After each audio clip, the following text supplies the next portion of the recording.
All right, well, so yeah, I'm Chad, Chad Cromwell, and I'm here in Nashville. This has been my home since 1990, and session work is primarily what I do here with a little bit of mixed live stuff along the way, but primarily studio work, and it's a joy to be here. I picked the right town. Chuck Ainley would be the first guy that turned me on to Royer stuff. And I just remember him saying, "Man, these things are," I mean, just he was really going off about them and just talking about how cool they were.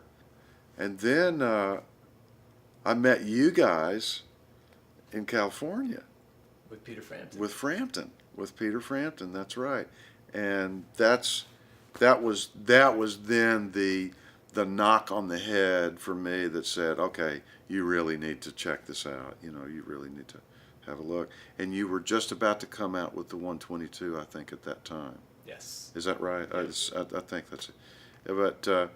But initially, Chuck was I think the first person who introduced me to Royer Labs. What typically what I see Royers used on my stuff as I typically see them as near field ambient mics for the kit, you know, and then I also sometimes see them as matched pair stereo overheads, you know, uh, but it's all, it varies from session to session, and the producer and the engineer what they like to do with them, but that's typically the way I would see them. Then of course I'd see them, you know, paired up with the 57 on a guitar amp. I see that, obviously see that quite a bit. Well, it's the difference between looking at art that's right in front of your face like that and stepping back away and looking at a piece of art where you can actually take it all in.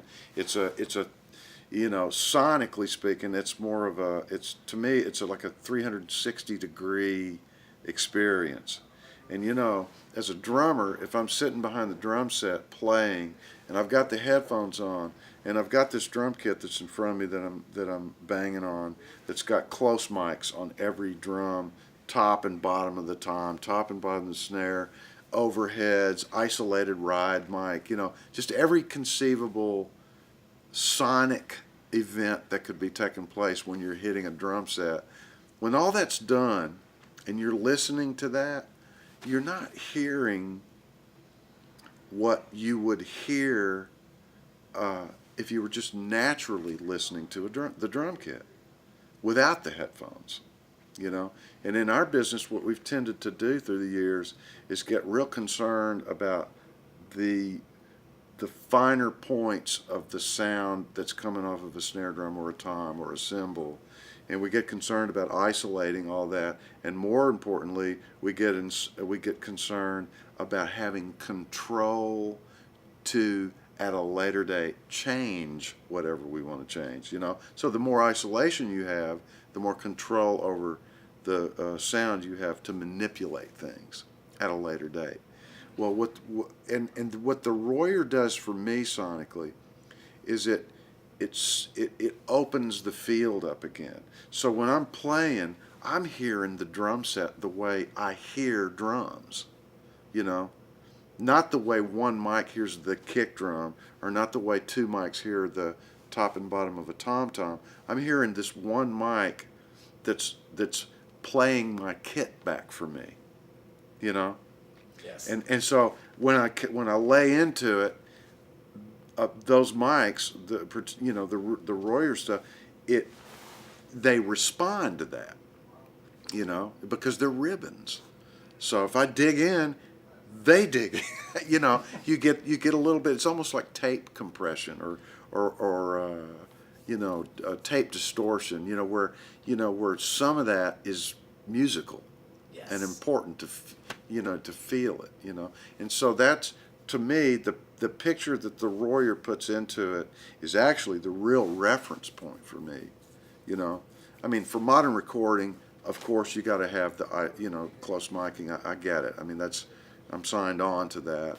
I'm not a proponent of it has to be one mic and only one mic, but to get the picture you got to have one or two mics placed out there in the field somewhere that give you what you really are doing, you know, in the broad sense. I'll tell you what, it was over at it was at what was called the tracking room, uh, and we were doing a record of Mark's called "Sailing to Philadelphia." We were recording the tracks for that. Is that Mark Knopfler? Yeah. Okay. At Mark Knopfler record, and we were for whatever reason we decided to record the drums in a smaller isolation room, and by small I mean it was, you know, 15 feet by 12 feet. It was still a sizable room, but not out in the main floor. And I'll never forget this. We worked up this really great drum sound that we were all very pleased with. And he goes, "Man, I want to try one other thing." And he took that stereo mic and he put it about 10 feet away from the kit and up almost to the ceiling of that room. And he put just a little bit of compression on that mic, that stereo mic. And man, it lit me up like a Christmas tree. I mean, I could not get over how great it sounded. And if I'm not mistaken, 75 or 80% of the whole drum sound of that record is from that stereo mic.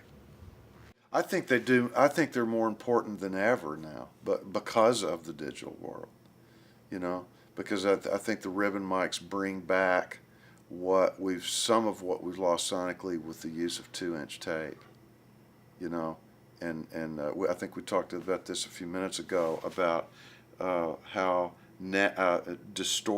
tape distortion is a musical event. Yes. You know, and so in the digital domain, you can't really hammer level to get a certain digital tape. You know, it's a completely different way of recording. So there are other ways to go about getting that warmth and that dirt that ribbons provide, that I think gives you back some of that warm, rich kind of tone. You know, the important thing is that ribbons are part of the drum process. You know, that's a fundamental note for me. You know, that's a you know, I mean, you know, when I think about when I conceptualized a drum sound with guys who taught me about it, you know, one of the things that immediately got me interested in ribbon mics was just having one sit about 5 feet in front of the kit, sort of aimed at the snare drum, you know. That was just the way I was introduced to it. And I just remember when that mute button came off and I heard that mixed with everything else that was going on, it was really, I kept asking for more. I want more ribbon, I want more of that, because that was what was filling the gaps in for me that close miking wouldn't give me.